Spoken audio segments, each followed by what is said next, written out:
The following story has been brought to you by StoriesToInspire.org. I want to share a story that happened over the holidays that I was just blown away by, okay? So I am walking home from shul. It's a walk home that I have done hundreds of times, walking home from the synagogue to my house. I've done this walk hundreds of times, so keep that in mind as I share this story with you. I'm walking through the park. I have my son in the stroller, my 5-year-old, and boys will be boys. As we're walking through the park, he jumps out of the stroller. He hits the back of his head, and he starts crying. So I run over to him. I quickly put my hand in the back of his head to, pick him up. And I look at my hand, and my hand is full of blood. And right away, I start panicking. I'm putting pressure on the back of his head to, keep the blood, so it shouldn't bleed out too much. And I hear this woman's voice. She says, "Do you want me to get the medic?" I'm like, "The medic? We're in a public park. There's no medic. I've walked through this park hundreds of times." She goes, "Do you want me to get the medic?" I said, "What? Oh, yeah, get the medic. Get the medic." I don't know what she was talking about.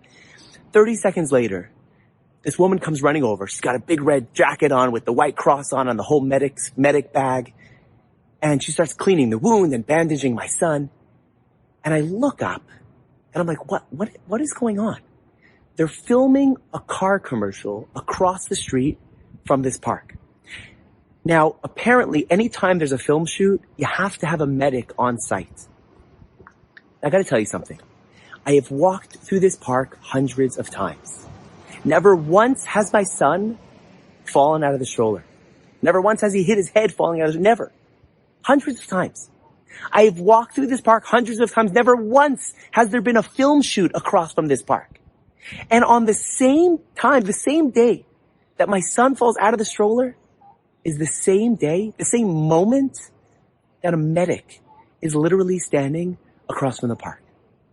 Do you know what we call this?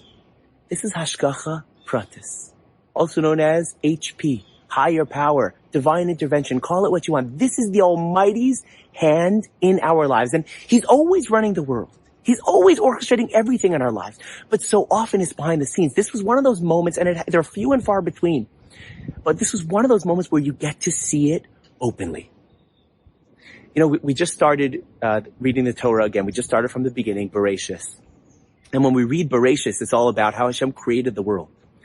But Hashem's not just the creator. He's the creator, He's the sustainer, and He's the supervisor. He created it. He keeps it going every day, and He supervises every single moment of every single one of our lives. He is there behind the scenes always. Even when it seems like we're alone, even when it seems like I'm in a park, there's nobody around, no. The Almighty is running everything, aware of everything in this world at every second. When we live our lives day in, day out, even the mundane, we gotta try to live life with open eyes.